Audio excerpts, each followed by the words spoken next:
दिया गया है इंटीग्रेशन 0 to 1 आप e की पावर x स्क्वायर रहा होगा, e की power x square with dx। देखो करना क्या है, अब आपको लेट करना है, और ये जो x स्क्वायर है, x स्क्वायर इसी को मान लेना है t, इसी को क्या मान लेना है t। अब x स्क्वायर का अवकलन 2x और साथ में आ गया dx और t का अवकलन आ जाएगा dt। अब हो जाएगा x dx बराबर 2 को इधर कर लो तो 1/2 साथ में आ गया आपका dt। मान रख दें अगर इसमें तो यहां आएगा जी इंटीग्रेशन 0 to 1 e की पावर x स्क्वायर। देखो x स्क्वायर को तो हम बदल लेंगे t में, तो e की पावर t, x और dx ये चला जाएगा 1/2 साथ में आ जाएगा dt, 1/2 साथ में आ जाएगा dt। इस 1/2 को कर लेंगे आगे, 1/2 को कर लेंगे आगे, तो 1/2 इंटीग्रेशन 0 to 1 आप e की पावर t साथ में क्या आ गया dt। e की पावर x का इंटीग्रेशन e की पावर x, वैसे e की पावर t का इंटीग्रेशन करेंगे तो e की पावर t आ जाएगा। तो यहाँ 1/2 आ जाएगा और e की पावर t का इंटीग्रेशन e की पावर t, और लिमिट आ जाएगा 0 से 1 तक, लिमिट आ जाएगा 0 से 1 तक। अब इसमें लिमिट नहीं रखना है, क्यों? क्योंकि देखो हमने यहाँ पर लिमिट के बारे में कोई कहानी नहीं कही। इसका मतलब पहले आपको t का मान रखना पड़ेगा, वो भी किसके रूप में, x स्क्वायर के रूप में। तो t का मान रख दो पहले इसमें x स्क्वायर, हम कभी ठीक है 1/2 तो रहेगा ही आगे, और यहाँ हो जाएगा e की पावर x स्क्वायर। अब आ जाएगा लिमिट 0 to 1, 0 to 1। इसको कहते हैं अपर लिमिट, इसको कहते हैं लोअर लिमिट, और रूल लगा देंगे अपर लिमिट माइनस लोअर लिमिट। हम कभी ये ठीक है, तो यहाँ आ जाएगा 1/2, अपर लिमिट है 1, लोअर लिमिट है 0, तो e की पावर 1 का स्क्वायर माइनस e की पावर 0, 0 का स्क्वायर तो वही आएगा 1/2 e की पावर 1 माइनस e की पावर 0, किसी भी संख्या का मान की पावर 0 अगर हो तो उसका मान 1, तो e की पावर 0 का मान 1, और यहाँ e की पावर 1 का स्क्वायर e की पावर 1, सीधे सीधे कर देंगे 1/2 e माइनस 1, और यही आपका उत्तर हो जाएगा। ये आपका हो जाएगा 1/2 और साथ में आ जाएगा e माइनस, ये हो जाएगा आपका उत्तर। नोट कीजिए इसको। देखिए 16 नंबर हम लोग देखते हैं। आपको हम बताया था कि जब भी हर और अंश की घात बराबर हो तो सबसे पहले अंश को हर से भाग करना है, ठीक है, क्योंकि अंश की घात हर की घात से हमेशा छोटा होना चाहिए, तब आप पूर्ण वर्ग बना सकते हो, तब आप जो है आंशिक भिन्न लगा सकते हो। अब इसमें लगाएंगे वही मेथड, भाई दोनों में देखो यहां भी x स्क्वायर है और यहां भी x स्क्वायर है। अब हमें करना क्या है कि ये जो 5x स्क्वायर है इसको डिवाइड करना है किससे, x square plus 4x plus 3 से। पहली बात तो 5 से गुणा कराएंगे, इसमें 5 से गुणा कराएंगे तो 5x स्क्वायर प्लस 5 चौक 20x प्लस 5 15, घटा दो माइनस माइनस माइनस घट जाएगा तो कैंसिल। अब आ जाएगा माइनस 20x कॉमन ले रहे हैं प्लस 15, इतना ही तो आएगा। या इसको ऐसे भी लिख सकते थे 5 कॉमन करके 5 4x प्लस 3। मतलब क्या होता कि अगर हम लोग लिखते कि भाज्य बराबर तो होता भाजक, ये है भाजक x square plus 4x plus 3 into में भागफल और प्लस में शेषफल, प्लस है आपका -5 4x प्लस 3। रूल वही लगाया है, भाज्य बराबर भाजक गुणे भागफल और प्लस में शेषफल। हम का इसका मान यहाँ रख दो आप, इसका मान यहाँ, तो यहाँ आएगा इंटीग्रेशन 1 से 2 तक 5x स्क्वायर ये वाला मान, x square plus 4x plus 3 into में 5 माइनस में 5 इंटू में 4x प्लस 3 पूरक बटे, यह आ गया x square plus 4x plus 3 और विथ आ गया dx। हम इतना कर सकते हैं कि दोनों का हर, इसका और इसका हर सेपरेट कर सकते हैं अलग अलग। भाई अलग अलग करेंगे तो यहाँ आ गया इंटीग्रेशन 1 से 2 और आ गया x square plus 4x plus 3 into में 5 पूरे बटे आ गया x square plus 4x plus 3 minus में इतने के बटे हुए इतना लिख देंगे 5 इंटू 4x प्लस 3। अब पूरे बटे में आ गया x square plus 4x plus 3 अब भी 30x। ध्यान सुनो, ये और ये क्या हो गया, कैंसिल। अब यहाँ कितना बचा, यहाँ बचा इंटीग्रेशन 1 से 2 और यहाँ बचा है 5 माइनस यहाँ बचा 5 इंटू 4x प्लस 3 पूरे बटे x square plus 4x plus 3 अब भी क्या आ गया dx। प्रत्येक पद का कर लो समाकलन, इंटीग्रेशन ऑफ 5 dx, देखो लिमिट बाद में रख लेंगे, ठीक है। इंटीग्रेशन ऑफ 5 dx माइनस इस 5 को आगे इंटीग्रेशन ऑफ लिख दो 4x प्लस 3 बटे में x square plus 4x plus 3। देखो अभी लिमिट हम हटा दे रहे हैं, लिमिट अभी लास्ट में लगा देंगे हम का भी ये ठीक है। चलो इसके आगे देखते हैं। सबसे ज़्यादा दिक्कत यहाँ, सबसे ज़्यादा दिक्कत भाई 5 तो कांस्टेंट है, 5 कांस्टेंट, इंटीग्रेशन ऑफ dx आ जाएगा, यहाँ पे आ जाएगा minus 5 integration of 4x plus 3 पूरे बटे x square plus 4x plus 3 with dx। अगर हम इतने भाग को I1 मान लें, इस वाले भाग को, इस वाले भाग को मान लें हम लोग क्या I2। अब खुद दिमाग लगाओ क्या क्या बचेगा हमारे पास, इसको मिटा दे रहे हैं समझने के लिए क्यों लिखे थे। अब क्या क्या बचेगा हमारे पास, पहले तो I1 बचा, I1 का मान इंटीग्रेशन ऑफ dx और dx का होगा x। फिर बचा I2 और I2 का मान हमारे पास है इंटीग्रेशन ऑफ 4x प्लस 3 पूरे बटे x square plus 4x plus 3 और विद क्या आ गया dx। अब इसको तोड़ेंगे आंशिक भिन्न, कैसे भाई 4x प्लस 3 अब पूरे बटे इस हर को लिख सकते हैं क्या, इसका गुणनखंड करके x plus 3 into x plus गुणा करा के अब देखोगे तो यही आएगा आपका। अब देखो पहली बात तो हर की घात 1 और अंश की घात 1, हर की घात 1 और 1 2, हर की घात बड़ी है अंश की घात छोटी है। अब आंशिक भिन्न में तोड़ सकते हैं, आंशिक भिन्न में तोड़ना है तो जितना हर उतना नया अंश। तो देखो ये है x प्लस 3 तो इसको लिख देंगे a upon x plus 3 plus x plus 1 तो लिख देंगे प्लस b अपान x प्लस 1। हर में 2 गुणनखंड वाले पद थे तो देखो अंश में 2 नए अंश मानकर उनके हर लिख दिया हमने। अब हर बराबर करेंगे भैया, इसको मान लेते हैं इक्वेशन फर्स्ट, इसको मान लेते हैं, अच्छे काम करो इक्वेशन फर्स्ट इसको मान लो आप, ठीक, इसको मान लो इक्वेशन सेकेंड और इसको मान लेंगे थर्ड।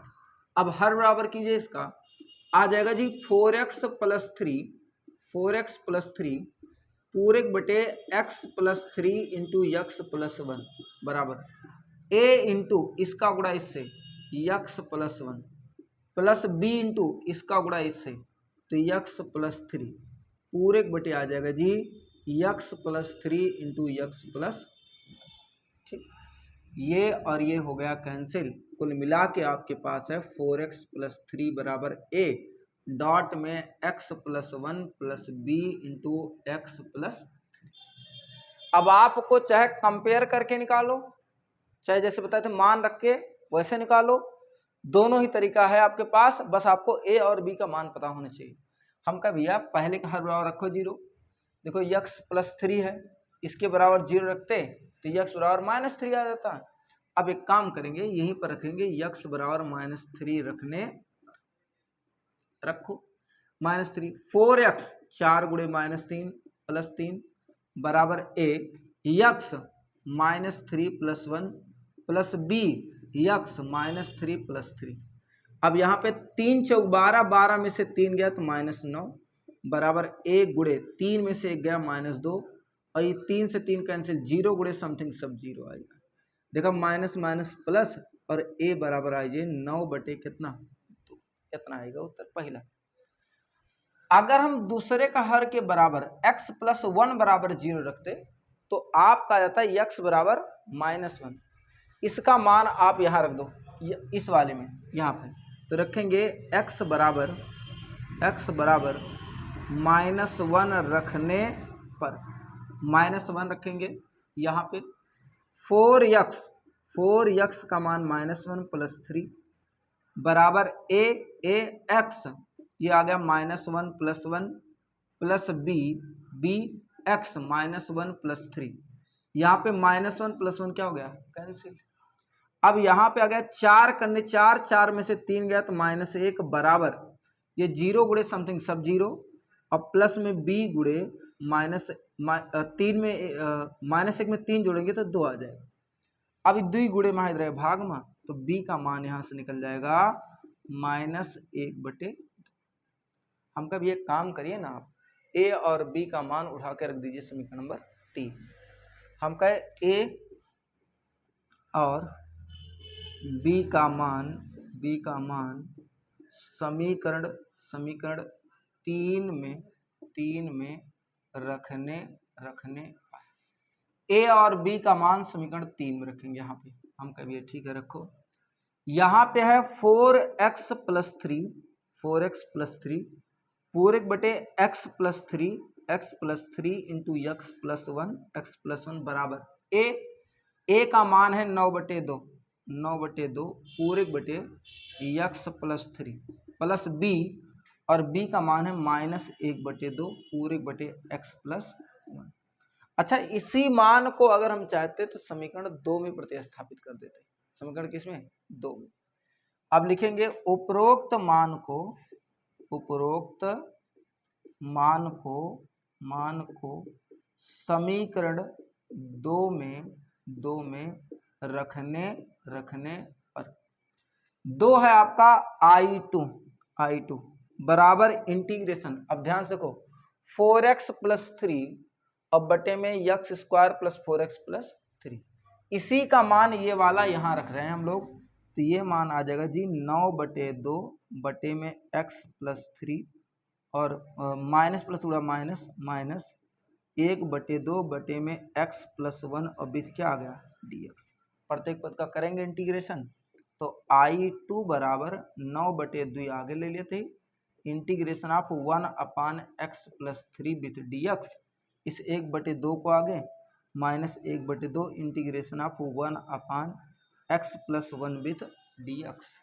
अब यहाँ पे आ जाएगा हमारे पास कितना, यहाँ पे आएगा I2 बराबर, ध्यान सुनो, ये आ गया 9/2 1/x, उसका सूत्र है log e बेस पर x, तो ये हो जाएगा log e बेस पर x + 3 पहला माइनस, ये भी 1/2 देखो 1/x वाला फार्मूला यहाँ भी है, तो log e बेस पर x, तो ये भी आ जाएगा log e बेस पर x + 1। अब एक काम ये कर सकते हैं कि I2 और I1 इन दोनों का मान समीकरण 1 में रख सकते हैं। समीकरण 1 था क्या, ये था 5I1 - 5I2 I1 I2 का मान इसमें रखेंगे, हम क्या रखेंगे भाई, तब I1 और I2 का मान समीकरण 1 में रखने पर यहाँ पे है 5 I1 का मान है x -5 I2 का मान हमारे पास है 9/2 log e बेस पर x + 3 -1/2 log e बेस पर x + हम कहें ठीक है, 5 से गुणा करा लो तो 5x -9×5 = 45/2 log e बेस पर x + 3। अच्छा माइनस प्लस, ये भी आ गया 5/2 log e बेस पर x + 1। अब लास्ट में लगा दो लिमिट कहाँ से कहाँ तक थी, 1 से 2 तक, लिमिट है 1 से 2 तक। रूल लगा देंगे अपर limit minus lower limit, upper limit है 2, लोअर लिमिट है 1, तो यहाँ लगाएंगे लिमिट रूल लगाएंगे भाई, 5x 5 × 2 -45/2 log e बेस पर यक्स प्लस 3 2 प्लस 3 और प्लस में 5/2 लॉग ई बेस पर x plus 1 2 plus 1 log upper limit लगा दिए और माइनस में लोअर लिमिट 5 यक्स का मान 1 5 गुणे 1 माइनस 45/2 लॉग ई बेस पर 1 प्लस 3 और दूसरा या प्लस में 5/2 लॉग ई बेस पर यक्स प्लस 1 1 प्लस 1 ये आ गया हमारे पास।